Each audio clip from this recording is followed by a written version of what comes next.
All right, everybody. So the clock struck 1 and down he come. I think that's how the hickory dickory dock goes. Welcome, everybody. Christ is risen.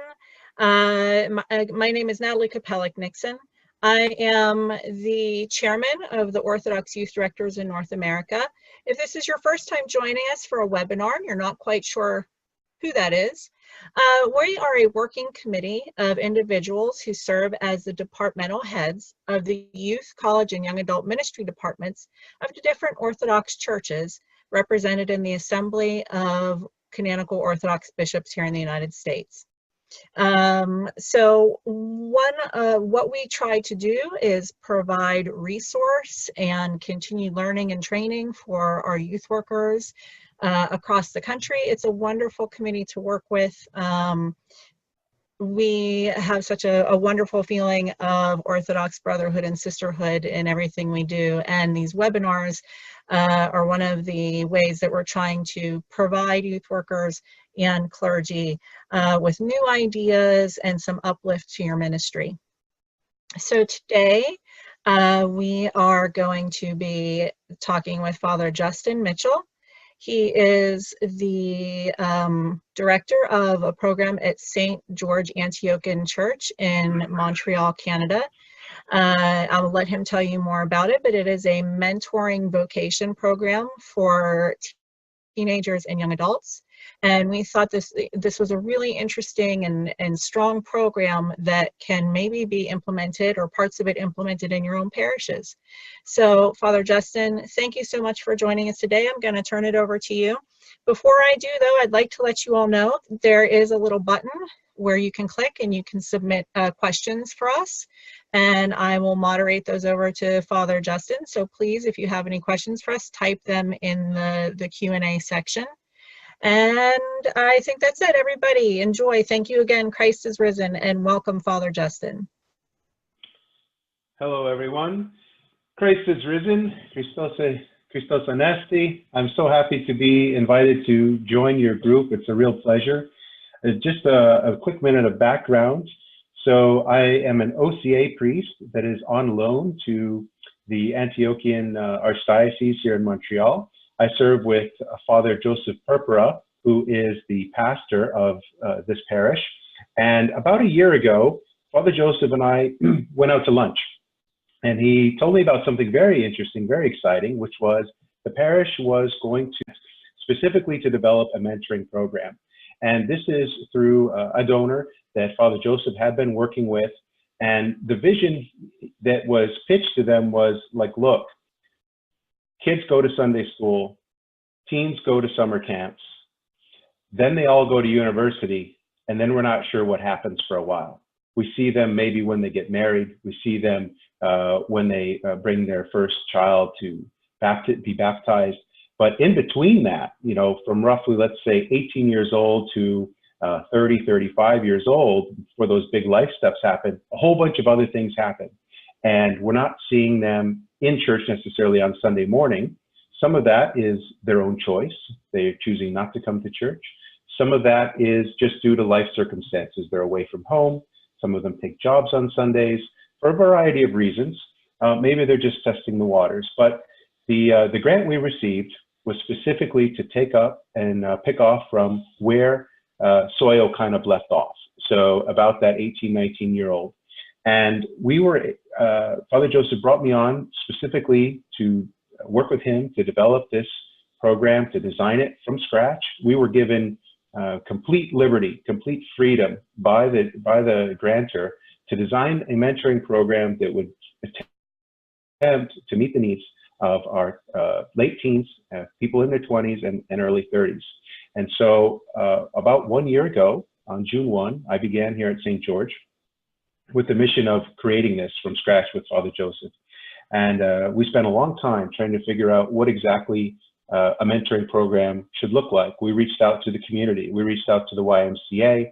We reached out to Big Brothers Big Sisters. We reached out to other programs that were already happening here in the local community to see what they were doing and learn what maybe we would want to, how this would take shape. We also created a team of volunteers here at St. George is a steering committee. This is people who had teaching professions, people involved in psychiatric nursing, people with marketing experience, people who just were really loved the church and were kind of always around and wanted to be involved. So it was about a dozen individuals, and we had several meetings throughout the summer. And the summer is typically a slow time in the parish in terms of attendance, and people are kind of widely dispersed as they take vacations, family vacations, or they go overseas to spend time with relatives. But we were able to nail this group down a few times and begin to see how this might take shape and how we could meet the needs and what needs were lacking. We even had a former St. George Youth Director who had been working with the children and the teens at a point in the past, and she came back and said, "Here's where I think, from my own perspective, where we're not meeting the needs." So we kind of structured it in a way that we would have individual one-on-one mentoring as a goal, where we would develop and recruit mentors, train them, screen them, and then match them with individual mentees. In addition to that, we wanted to have group events.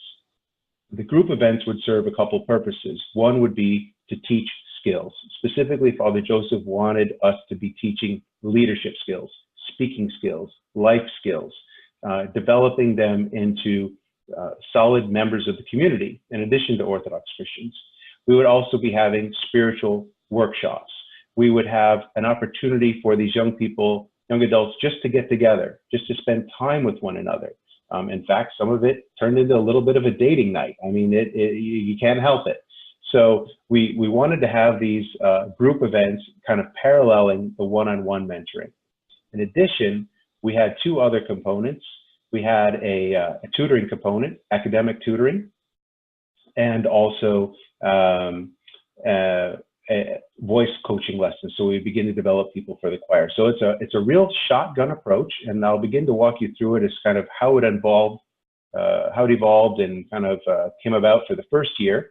And this summer we're going to spend time retooling it and seeing what worked, what didn't work. And I'll share some of these events with you now so you can see where we're at. So again, our main goals, our program goals, were engaging young adults during a critical time of decision-making, helping them to overcome shame and doubt, moving towards a sense of possibility. What I mean here is the young people at some point have made some mistakes. You know, they've made some choices that were against really what their core values, as their values were forming, as they went to summer camps, as they started taking these first steps outside of the home, and they made some mistakes. And it's a matter of how are they going to view that? Are they going to view that as something that they drown in, or is that something that they're going to emerge from?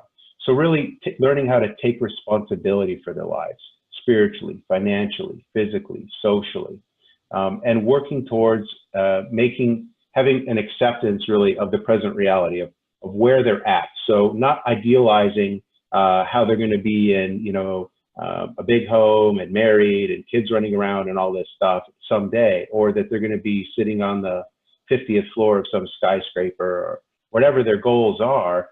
But where are we at today? And sort of what is the gap analysis of where I'm at spiritually, financially, physically, socially, and really getting to say, like, it's okay. It's okay to be where you're at today, as long as you're kind of committed towards learning and improving, but really having a good, cold, hard look at where each person is at today. And hopefully encouraging them to choose to construct a lifelong identity as an Orthodox Christian. What does that mean?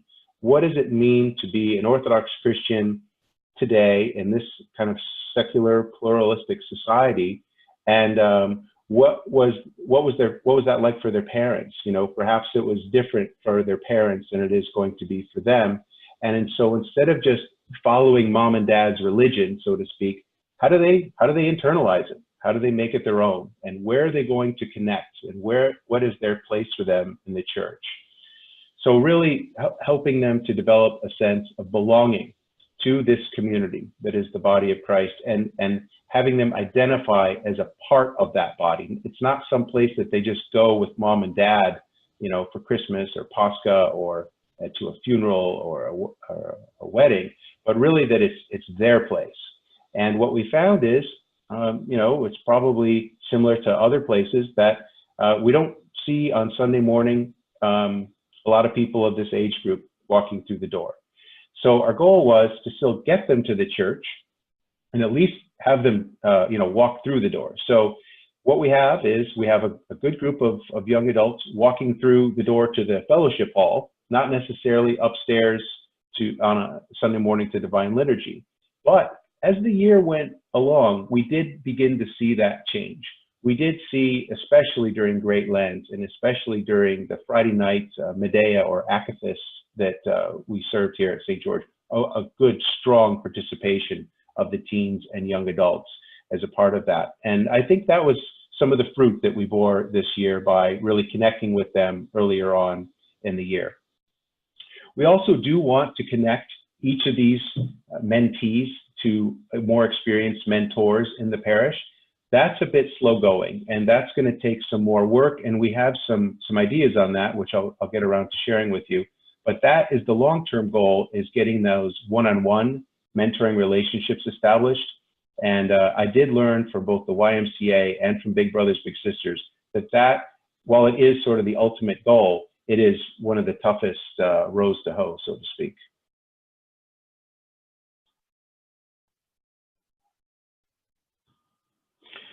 So how we started, we did, as I mentioned, enlist a volunteer steering committee. We interviewed lots of potential mentees and mentors, one-on-one meetings, recruiting tutors, phoning, emailing, in person, running a database, really trying to establish what is the size of the target population. Here at St. George, we figured we had about 500 individuals between 15 and 30 years old. So a pretty big target audience to go after. I went out and met them on their way to summer camp, giving them travel blessings at the airport. We hosted pizza meetings, wherever we could, just to get the word out and begin to know these young people, especially because I was just joining the parish. And so I had never met most of them, and they didn't know who I was either. So part of it was just introductions, which in a parish where you have established people doing this, you might be able to move more quickly through that step. Our group events really began in September right away. I tried to get a year out of Father Joseph to launch this program, and he told me no. He said, no, we need to get it going right after Labor Day. And so we launched cold. You know, we started in June last year, and by Labor Day, you know, we were kicking off, and we kicked off with a relatively soft event. We invited a local rescue dog chapter to come in and bring the puppies, and just to kind of warm everybody up and promote what it was we were doing, promoting the event, and letting them know, look, we're here to have fun. We want to have some spiritual aspect to it, but also have a good time. And what the rescue dog really became was sort of a metaphor. It was a metaphor of how do we make decisions, and how do we make these decisions? When do we choose to commit to something? You know, for example, purchasing a dog, you know, is maybe a 10 or 15-year commitment.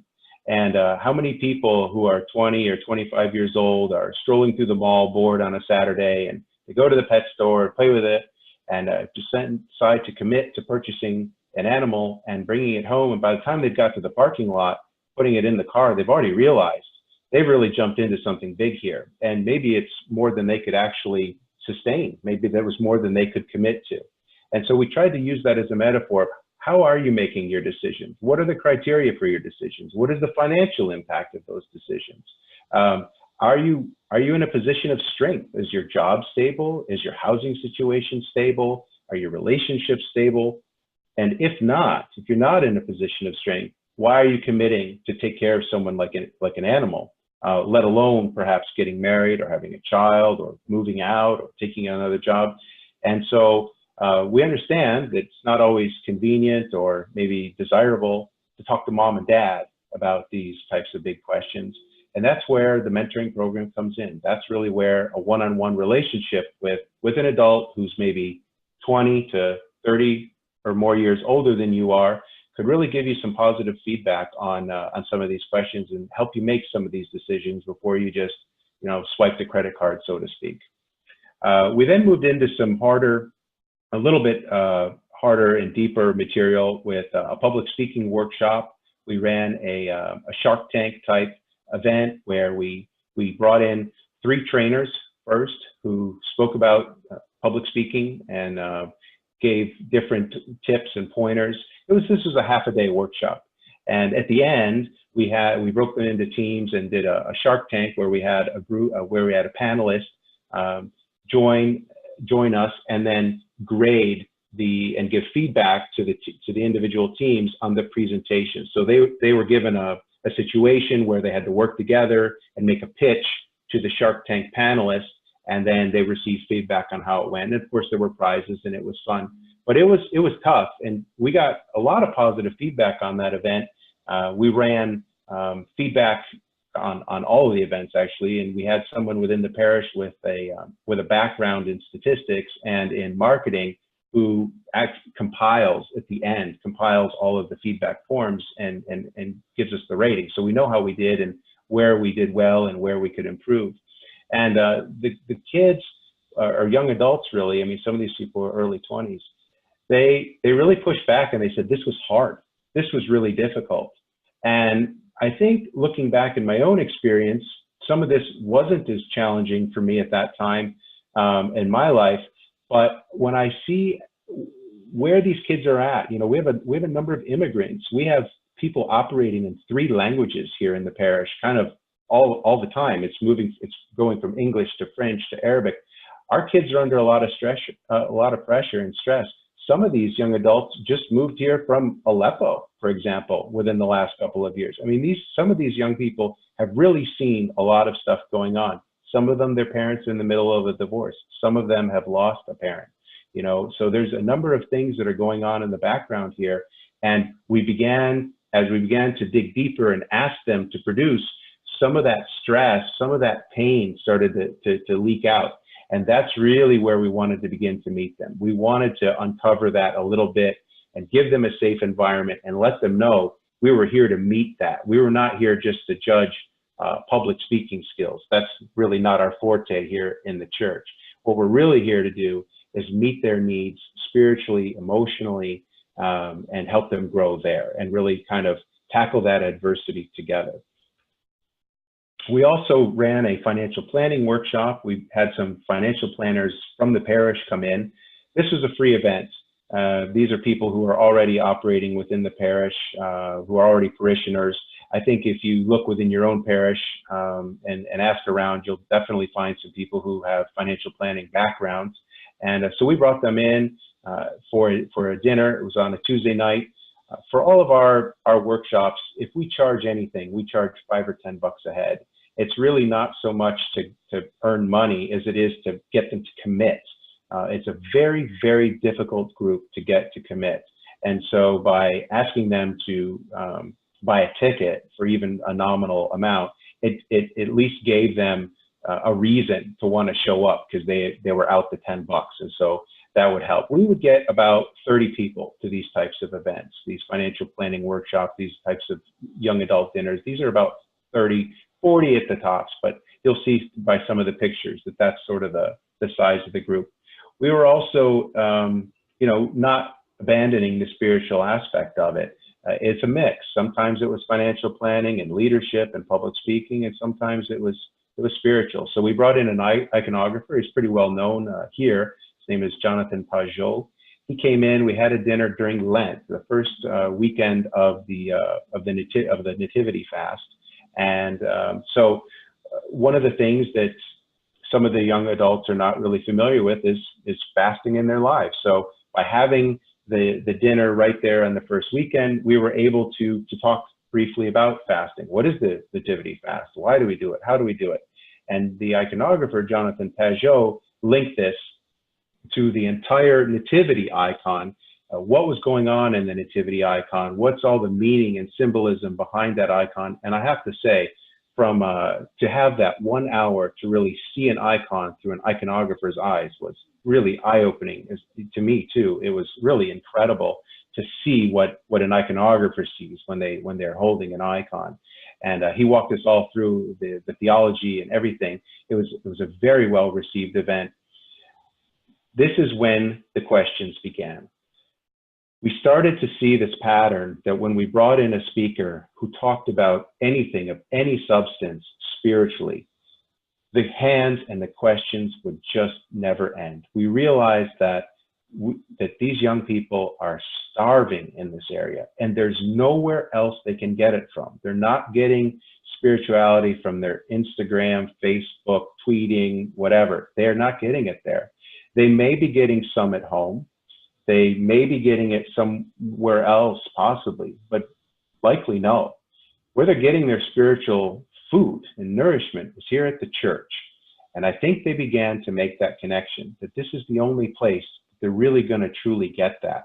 And so the hands went up and the questions went up. And even after an hour, of answering questions, they still wanted more. And, at 10 o'clock at night, I basically have to shut these things down. But so we actually would get complaints like, I wish there was more question time. So we realized that this is the area, this is the type of event that they want. They want spiritual events. At the bottom of my screen there on the right, you'll see Jonathan Jackson, the actor Jonathan Jackson. He videotaped a welcome message for us. I would encourage you that if you know anybody as big as your network is, cast it as wide as you possibly can, and really try to work those relationships that you already have. It just so happens that Jonathan's my god brother, so I was able to call him up and ask him to videotape a welcome message for one of these dinners. And the young people loved it. So if you have anything like that that's available, really try and work your network to engage everybody you can in making your program a success. We also had physical health as one of the goals that I mentioned earlier. So in December, we had a Mount Royal, that's the big mountain here in Montreal. We did a night run around there. It was pretty cool. Some of our people volunteered, and up in the second picture from the top, you'll see the young adults wearing vests, because at night they were helping guide all the runners that were running. Some people participated in the race. I did, along with some other folks. And it was pretty icy night, but it was a fun night. It was cold, it was weird. It was on December 30th, and here we are running around in the dark. But if you really think about it, this is right up their alley. This is definitely what the young people want. They're into extreme sports and kind of quirky stuff, and so we kind of push the envelope a little bit with doing things, and they really want to help the community. They want to, maybe they don't have the money to donate themselves, a new wing of a hospital, but they definitely wanted to show up and do their part and contribute. And it was really a great activity and an uplifting activity as well. Probably one of the biggest kind of climactic events we had during the 9-month season, so to speak, from September until now, was our career networking and entrepreneurship workshop. We had very well attended, over 100 people in attendance. We had 26 booths. You can see in the middle of the screen there, one of our young adults who's a social worker. He was at the social work booth. So we had a social worker booth. We had an airline pilot, financial planners, legal, marketing, IT, engineering, every profession kind of you could think of. We had 26 booths total. And this was an open season type event where people who were teens trying to see what they might want to be, their careers, what direction they might want to go. They were there thinking about that. There were people who were maybe 24, 25 who were looking to switch careers or switch jobs. There were people there who were even older who just came to want to plug into the event, just plug into the energy. So we had parents and teens. We had young adults who were working. They did a lot of networking. In fact, one of the weddings that we just had a couple of weeks ago, I asked the guy where he got his place cards and everything put together, and he said, "Oh, I got it done by the printer that I met at the networking workshop." I thought, "Oh, that's perfect. That's one of the reasons we held that workshop, was precisely to have people within the parish begin to network and see the value of community. you know, that we can't do it all ourselves, that we're in communion, that we're the body of Christ. We go to communion together on Sunday morning, and we live in communion with one another. And so when I look around at a parish council, for example, and see people who are a little older and the relationships that they've had for decades, 20, 30, 40, 50 years, you know, together, this is the type of thing that we're now trying to instill in the next generation here, these folks who are in their 20s and 30s, with one another, you know, not just us connecting to them, but them connecting with each other, you know, because that's the way this parish is going to move forward, and that's the way their own lives are going to move forward, is through that, through this community. Father Justin, I'm going to interject just really quickly. I just would like to welcome anyone that's joined us, and also remind you all that there is a button. I think it's on the bottom of your screen if you'd like to submit a question for Father Justin. So please don't forget. You know, I know things pop into my head and I forget, so you can submit the questions at any time. And when we get to the Q&A section, I'll be able to forward, you know, those questions to him. So please don't forget, you can submit your questions using the Q&A button. And I'm going to toss it back to Father. Thank you so much. This career networking, again, it brought so many smiles and so many things were going on. We had one of the entrepreneurs from our community who had just started a smoothie business within the last couple of years. She came in and we had a professional interviewer who worked at a radio station come in and kind of run a live interview of how she started the business, what she had involved in marketing and legal, in what her distribution and warehousing needs were. Kind of, if you wanted to start a business, how would you do that? The young man in the bottom right of my screen there, he brought in his own barber chair because he's trying to get his own hair salon started, and so he brought in a barber chair and he was giving free shaves to people or who were there at the event. One of the young lady up there in the top right, she works at a chocolate company, and so she brought in chocolates. She works in marketing, and she shared. This event brought people that frankly we didn't see very often. Yes, they're part of the membership roster of this parish, but they're people that we're not seeing week to week very often, but they turned out for this event, and it was, again, it was, I would say, the top event that we had for the year. In February, we did a couples workshop. We did something a little different. We invited all of the couples who had been married here at St. George in the last 5 years, and that was 100 couples that have been married here in the last 5 years. We invited all of them through email, through phone. We even created invitations, beautiful invitations, and mailed them to them, to the wives, because we knew they would open them. And still, the turnout wasn't huge. It was okay, I would say. I think you can see from the picture there, the couples that showed up. But we did something a little different, which was we combined it with the normal workshop we do every year of couples who are engaged and are going to be married at St. George today, or like in May, June, July, this summer. So it was couples who had been married in the last 5 years, meeting with couples who were going to be getting married. And Father Joseph we ran the workshops separately in the morning. So Father Joseph took the engaged couples and worked with them, went through the service, the normal things that you do for preparing couples that are going to be married. And so he ran a workshop with them in the morning. I ran a workshop with the married couples.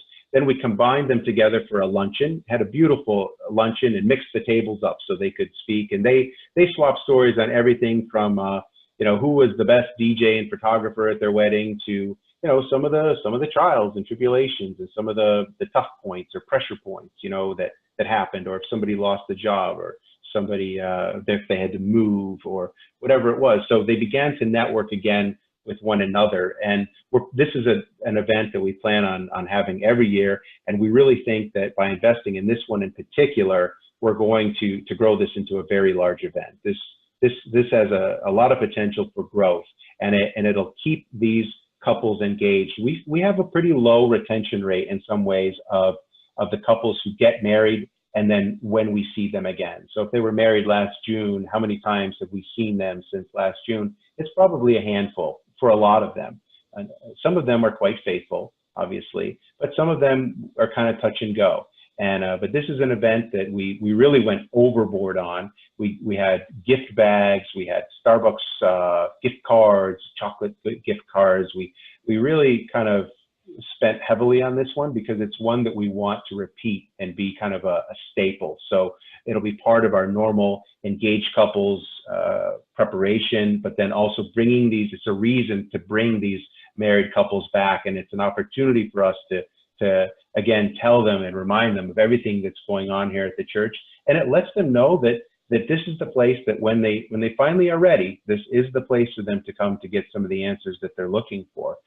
So we want to keep at least you know, an arm's length distance with some of these folks and not let them escape the orbit, so to speak. So this is an event that we think will definitely grow over time. In March, we invited the author Presbytera Konstantina Palmer to come. She flew in from Newfoundland. This is a little bit more expensive of an event because we had to bring in a speaker. You have obviously a small sum, you know, that you want an honorarium to give to the speaker. You have to buy a plane ticket and some hotel expense and things like that. But again, this event still was $1,500 to $2,000. So for the, you know, but for the deaf, I mean, we had her Friday. We had Friday nights. We did an Akathis Medea. We had her here on. We had her here on Saturday for an all-day women's workshop. We had her here Saturday night for a young adult dinner, and then we had her at the on Sunday. We had her meet with the teens. So really, truthfully, it was it was a good value, and she was able to be here for the entire weekend. We also did a little pan-Orthodox thing. We were able to meet, we invited the Russian Orthodox community here to come over, and we did a combined teen dinner and then an Akathis or Medea service, they call it here, on a Friday night. This was a bit of an outreach, and it was very well received. And again, it's almost a no cost event. Tonight, later on, we're having RBC Bank. It's one of the largest banks in Canada.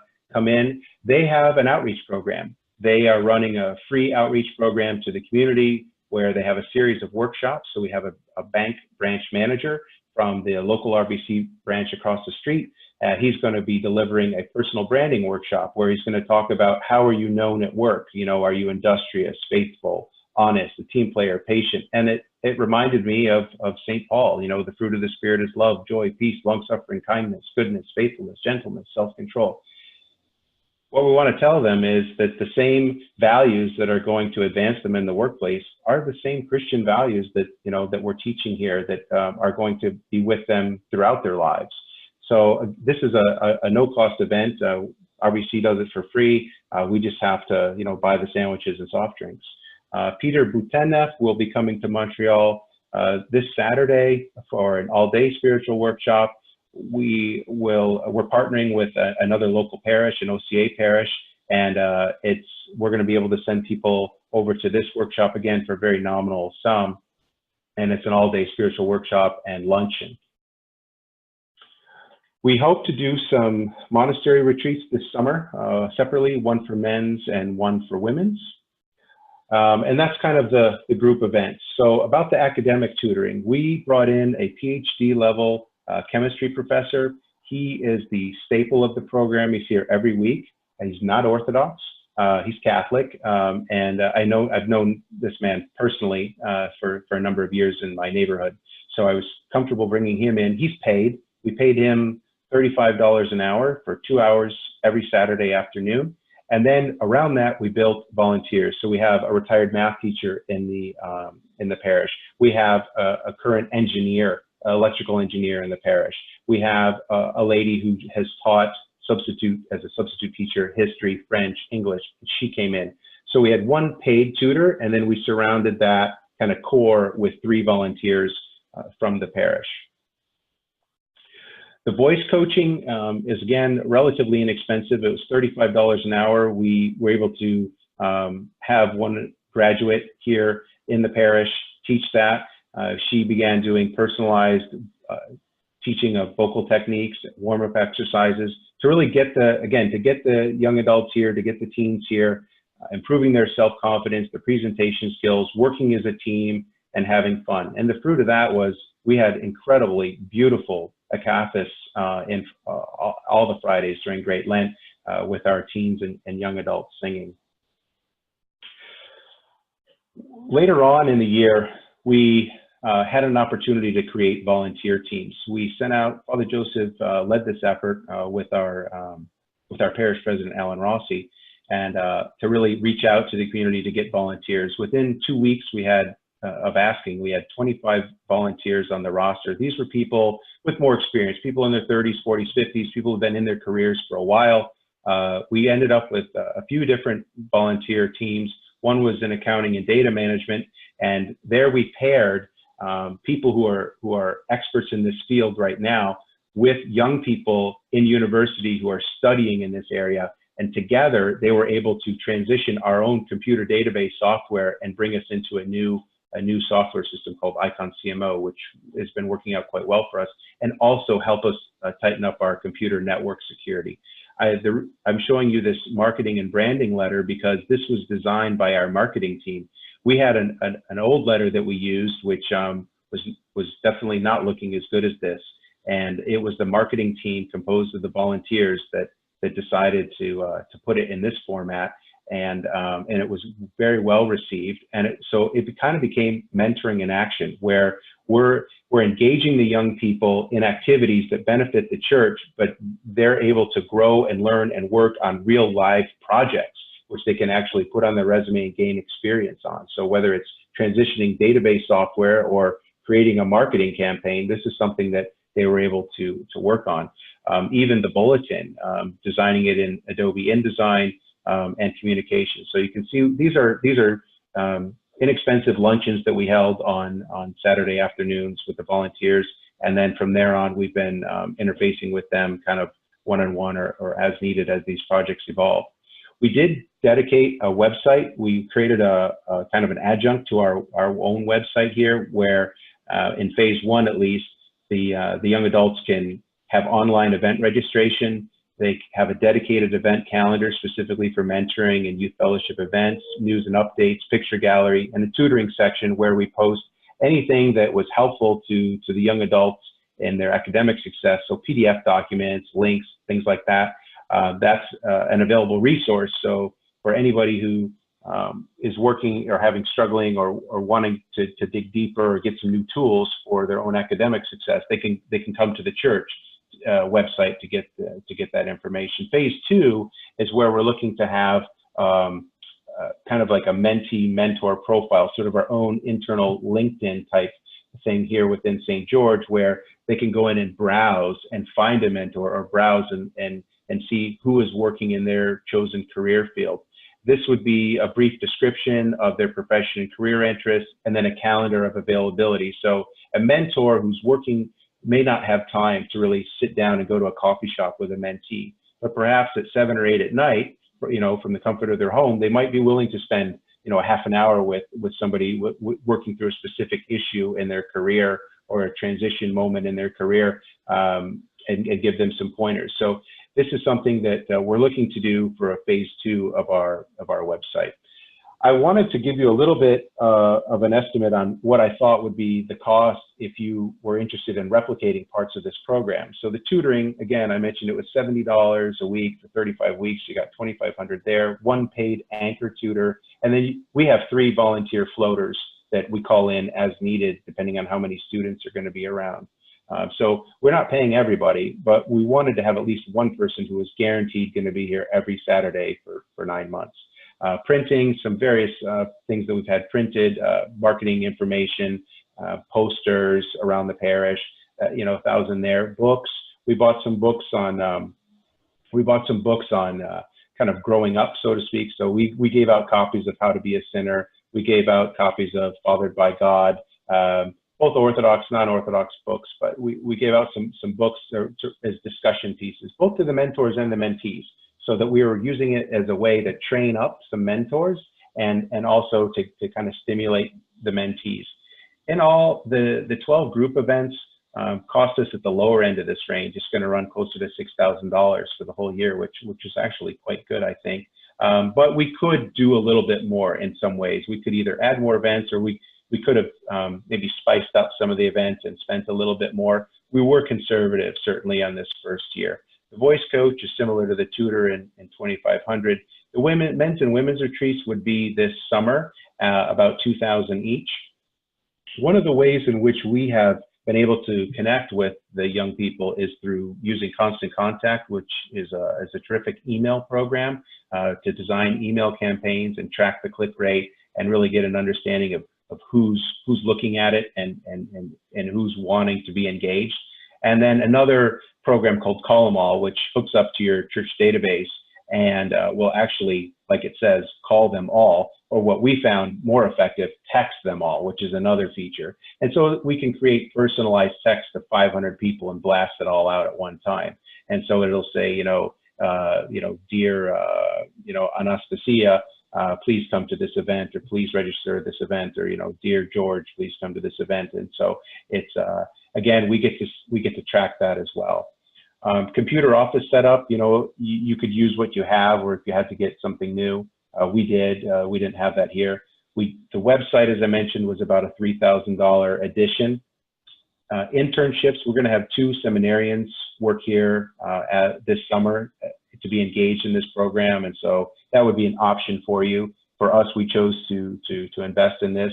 It's mentoring in action, so it's part of our commitment to developing our young people, and also to get good feedback on what type of events work, what don't work, and someone to work through it with us.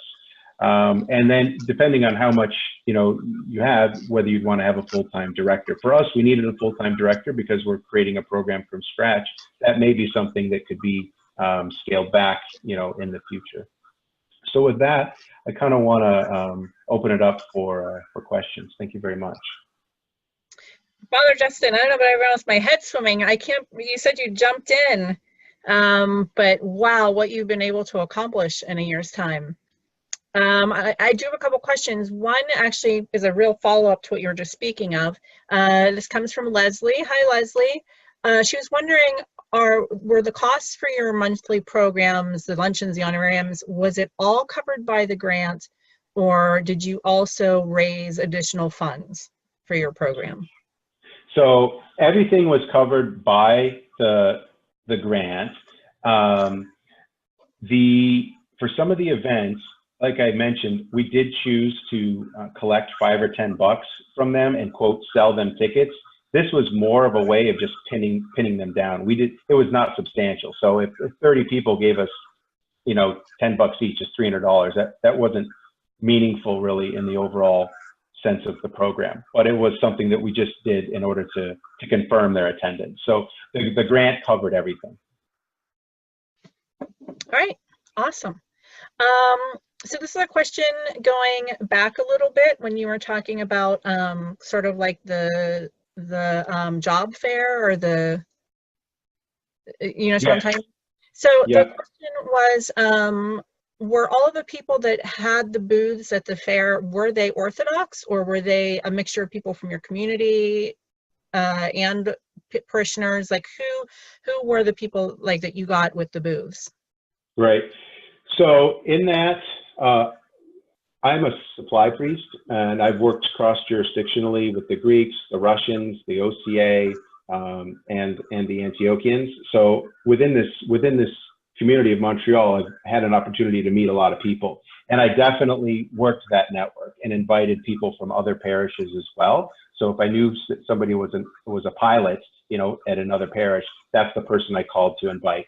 But generally, I recruited first out of St. George, because I wanted it to be a St. George event. So it was primarily, I'd say, at least 80% St. George people, and then from sister parishes, from the other 2 Antiochian parishes, and the Greek, the Russian, and OCA as well, kind of rounded it all out. Wow, what a wonderful way to bring the Orthodox community together. with an event like this? Wow, that was a good question to ask then. So please, we do have time for more questions if you want to submit one. I have one other one here from Mary. So Mary, thank you for the question. She wanted to ask, Father, are we able to share the PowerPoint with everyone after today's presentation? I don't see any reason why not. I guess I would want to just double check with Father Joseph real quickly and make sure I had his blessing to do so. But from my standpoint, no, but I would want to double check with him first and make sure that he was comfortable with that. All right, so everybody is all, once if Father Justin gets a blessing, we'll be able to share this with you. I have another question from Father Dragon. Hello, Father, Christ is risen. He was wondering, he missed, what was the name of the program you used for your mass emailing and text messages? Oh, yeah, that's something new for us, and it's called Call 'Em All.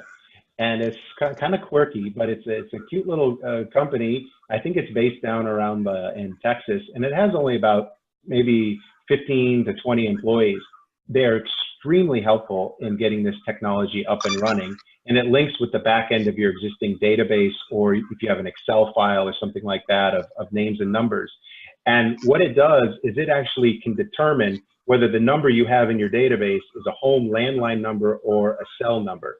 And then you can program it and what you want to happen. So if you want, you can record a message from your desk phone or something like that and blast it all out, and you can select the time that it'll go out and call all the people in the church, or whatever kind of, you can select whomever in your parish you want it to call, and then text, or you can do both. With our young people, we have gotten a lot of positive feedback and thanks and appreciation for texting. What we found is, and I have kids, my kids are 18, 19, and 20 right now, and they don't ever check their emails, never. That's like the last thing that they want to look at. And but texting is a great way to get to them. So Call 'Em All is the name of the program. You can select different, I guess it depends on the size of the group that you're texting. So with us, we have a number of people in the parish. In our wider community, we have about 3,000 people. So we chose kind of a higher end, robust number. And so I think it costs us about $200 a month. But if you're going to text a much smaller group, I think you could get it done even for like $20 a month or something like that. So it sort of fluctuates with the number of people you're going to be communicating with. All right, awesome. So we do have another question. And I'm not quite sure, you might have to clarify a little bit. It says, how did you find the participants in the job fair? Was there something put out in the bulletin? So I'm guessing you said you had 100 people come and participate. So I'm guessing that how did you publicize the event to get so many people to come and participate for the job fair? So with us on everything, it's every means possible. So we have a Facebook page for the parish. We have a Facebook page for the mentoring program. We have a website for the parish, a website for the mentoring. We have the bulletin. I make up posters, 11 by 17 posters, and we post them prominently all over the place in the parish. We use the Call 'Em All. We use the constant contact, and then one-on-one. It's very effective. If you are at a baptism, and then at the end of the baptism, there's a bunch of people there, young people that you don't normally see, work it into the sermon somehow. You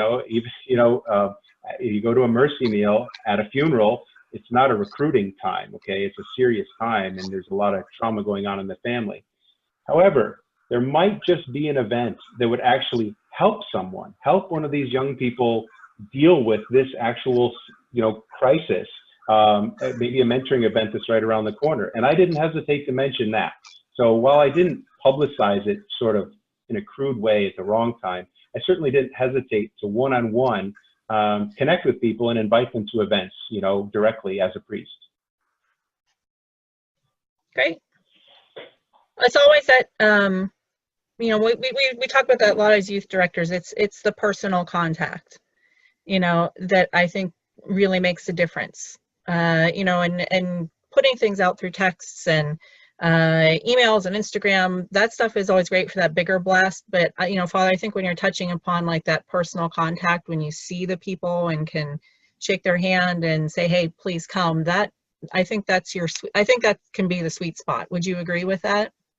Oh yeah, it goes so far, and they really appreciate it. And even it's funny, even with the call 'em all, because it says, you know, dear Alexander, you know, please come to this event. They'll write back, thank you very much, Father, for thinking of me. It's like, well, you know, I mean, they really did appreciate it, and so because it looks personal, but they really want that personal connection, you know, with the leadership in the parish.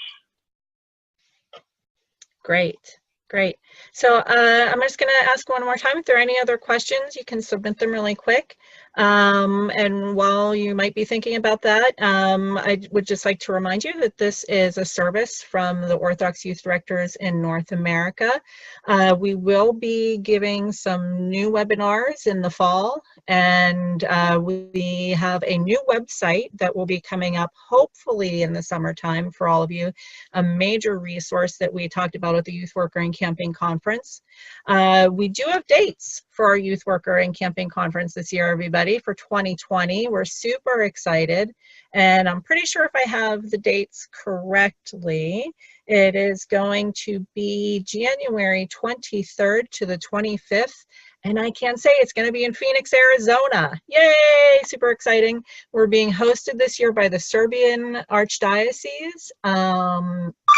And Father Nicholas Checo is the chairman for the conference this year. So we have a lot of great and exciting stuff coming up to continue, you know, our support of you and your ministry. Just taking a check. It doesn't look like there are any more questions.